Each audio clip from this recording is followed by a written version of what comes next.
Ben McKee, Patrick Brown, Go Vols 24/7 here in Neyland Stadium following Tennessee's first scrimmage of the fall. And the biggest observation or takeaway coming out, storyline I guess I should say, is that Cooper Mays has had a minor procedure to an upper body injury, and he is going to miss these several weeks of camp. And the hope is that he will be back by the opener. Yeah, Ben, it's we haven't seen Cooper Mays on the practice field all week. Now we know why. He had obviously something that required a minor procedure.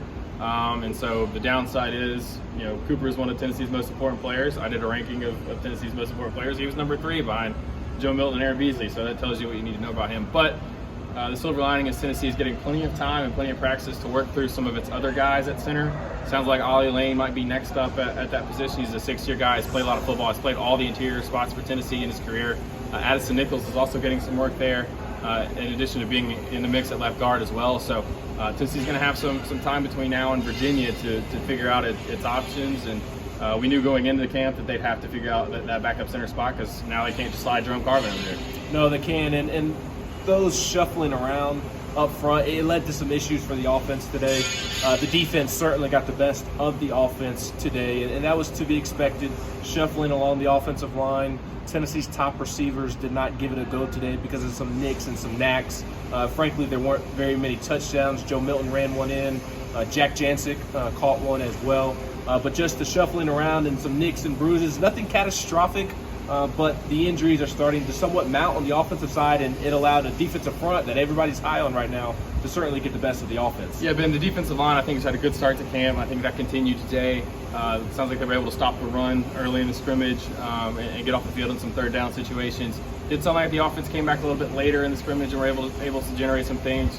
Josh Harper was complimentary of Jalen Wright hitting some runs, and some other couple guys in the backfield getting some work as well. But you take Cooper Mays out of this offense and you take some of those top receivers out, and it's good to get some of these young receivers some work, but it's certainly going to impact your play, particularly when the defense is getting after you like this group has. And it sounds like Heupel said that some of the athleticism that they have on the edge with some of those guys like James Pierce showed up as well.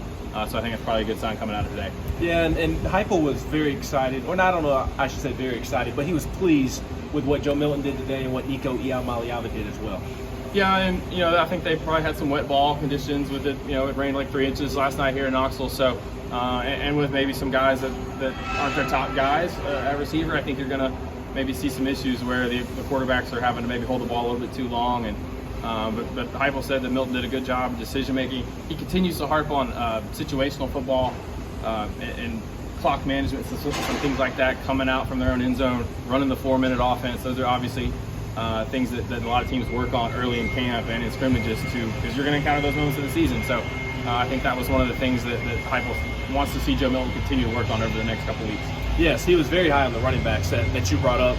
Mentioned Jalen Wright had several nice runs. Jabari Small looked really good. Dylan Sampson had some nice plays. And then I thought what stood out to me about those comments is that the 3 younger guys in the program, Khalifa Keith, Cam Seldon, and Deshaun Bishop, he kind of went out of his way to say all 3 young running backs look really promising.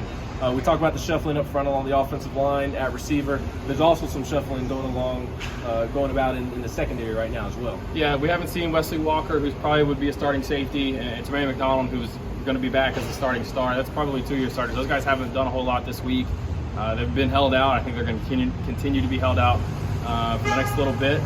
Tennessee slid Warren Burrell over from cornerback, and I think he was the first guy up at star today. So he's got to play a lot of football, kind of knows the defense and kind of understands the game, how to play a little bit closer to the football. So, and at the end of the day, you like the offensive line in the secondary. It's about getting your best guys on the field, and we'll see if that continues, if those guys can get healthy soon. But that's sort of an interesting note that Tennessee has moved Burrell over here last week to give him some look at star.